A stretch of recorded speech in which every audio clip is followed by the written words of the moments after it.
Okay, sorry for interruption. Qt is the thickness of the slab. Okay, now let's start. What is our aim? Our aim is to calculate the value of Rx. Okay, so I am starting with sine angle RQX. So sine RQX means basically this angle RQX. So this is this angle. I am talking about this angle, sine RQX. Look very carefully. This angle is 90 degree. Okay, so as this angle is 90 degree, this is a right angle triangle, and sine RQX means this is the perpendicular, or in Bengali lombo, and this is the hypotenuse, means otibhuj. Okay, so sine RQX means I can write Rx by QR. Do you agree with me? Rx by QR. Okay, so from here what we can write? Rx equal to QR into sine RQX. So just look at this side note. Angle RQX, that is equal to, we can write angle TRQ, angle TRX minus angle TQR, Okay, so if you can't understand, pause the video and just check it. And angle TQX,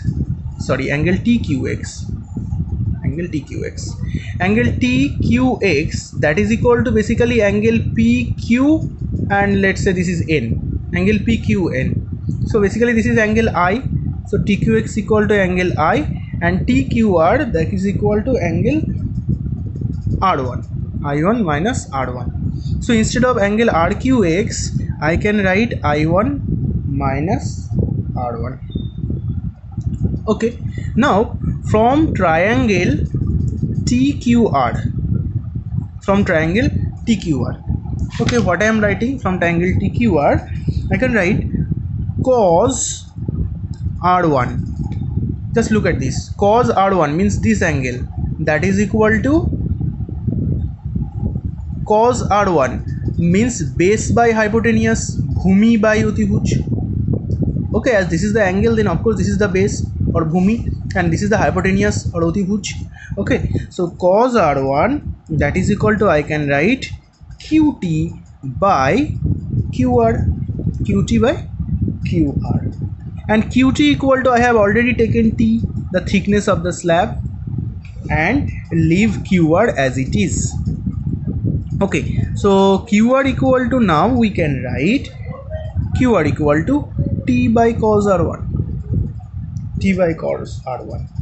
Okay, now from this equation, I am giving it equation 1.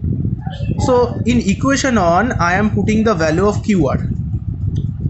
Okay, I shall put the value of QR here. So from 1, what we can write?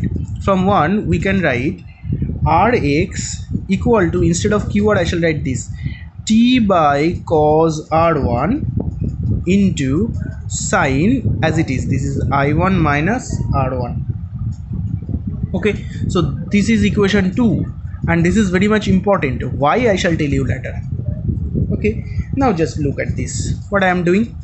T by cos R1, leave as it is, and now just apply the formula, sin A minus B, sin A cos B minus cos A sin B.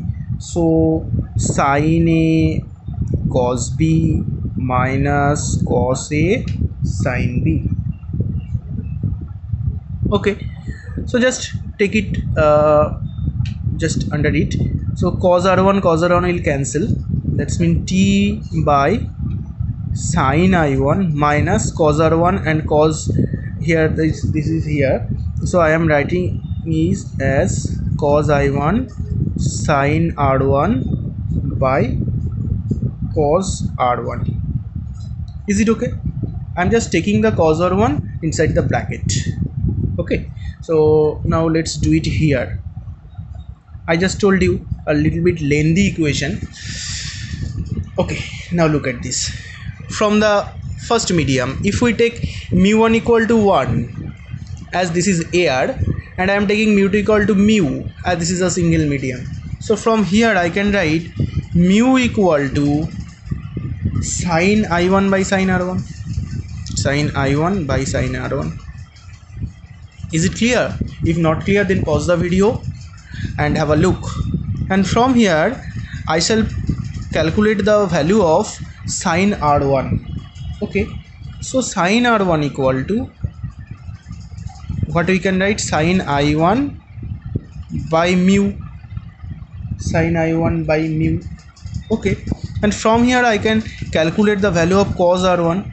So cos R1 equal to basically root over 1 minus sin square R1. So put the value of sin R1 here, so you will get sin square I1 by mu1 square, so root over 1 minus sin square I1 by mu1 square.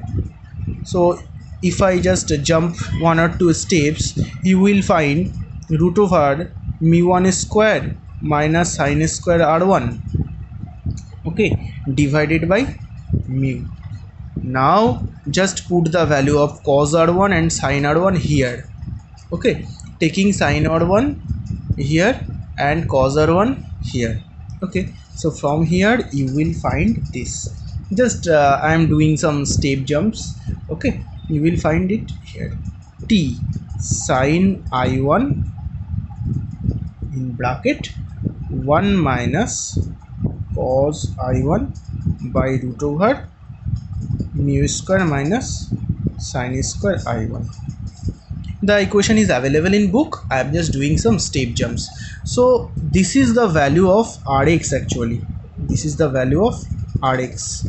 Okay, no need to remember, but try to understand the process. And I have just told you equation number 2 is little bit important. Why equation number 2 is little bit important, I shall tell you in next video.